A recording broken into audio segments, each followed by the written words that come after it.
Week 2 at the BNP Paribas Open, and with 1,000 Emirates ATP rankings points for the taking, the pressure was mounting.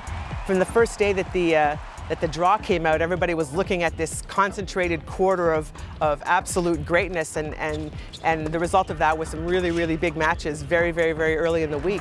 But the bottom line is it's a Masters 1000 tournament. There's a huge amount of points and money and everything else at stake. It's always an amazing tournament to play for us, for the players. So we all enjoy here. We also, a lot of singles player play the doubles also, so it's great. We enjoy to be here. The matches here have just been unbelievable. I think this tournament really benefits from best of 3 because it enables so many of the top singles players to play doubles as well. And what you end up with is just a really special event. It was a particularly special event for one young fan named Mason, who had the chance to take on Rafael Nadal in a shootout. Did you know that he's quite the footballer? He's a great soccer player. Yes. Okay. I'm not a great one, but... Oh! Rafa, how nervous are you? Very nervous. Oh! He nails it. Yeah. Oh! Let's go. Good one. There Come we on.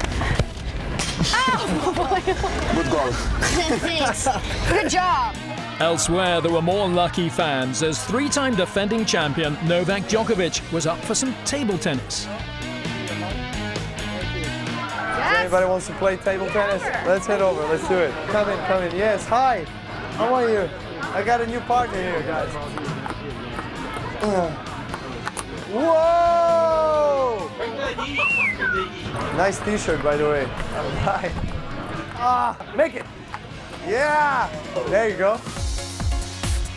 But there would be no four-peat for Novak Djokovic in the desert. Instead, this year saw Pablo Carreño Busta, Jack Sock and Stan Wawrinka all competing in the semi-finals of the BNP Paribas Open for the first time in their careers. That Stadium 2 is a pretty special court, for me now, but in general, I think the crowd is so into it always. I think the fans here, they really, really love tennis. They know a lot about tennis, which is nice, and yeah, they definitely back the Americans very well. I'm improving my tennis, I'm improving my experience, my mentally, and I think it's really good for me and for my career. I think I fight all the time. The opponent can make mistakes or something, so I need to be all the time fighting. But the talk of the tournament was the continued resurgence of Roger Federer. The 4-time BNP Paribas Open champion looked to be back to his best in the Californian desert. I think almost anything that comes after the Australian Open now is a bonus, really. So I think that's why I'm also playing with so much freedom, and then also looking at the draw here at the very beginning, being in the section with Nadal and Djokovic and Kyrgios and Zverev and Del Potro and Steve Johnson. It was really a brutal section. So for me to be now in the finals and have come out of that injury-free and feeling great is a big surprise again.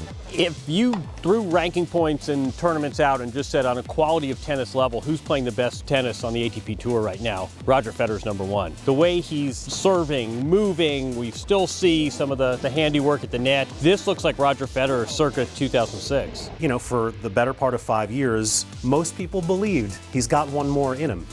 And now I wonder if we weren't short selling him. He's looking right now like he might have more in him, and that's not hyperbole, and it's hard to deny that the brand of tennis he's playing isn't brilliant. If I'm surprised, shame on me for being surprised, because the guy has spent the last 15 years training us to not be surprised at anything that he does.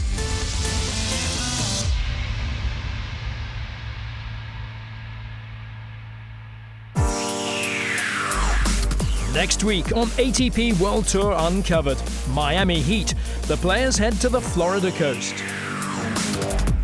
And can he make it to Milan? Denis Shapovalov is gunning for the next-gen ATP finals. Don't forget to log on to atpworldtour.com and chat with us on the ATP's official social network, MyATP, now on Vixlet, and on Facebook, Twitter and Instagram. See you next week.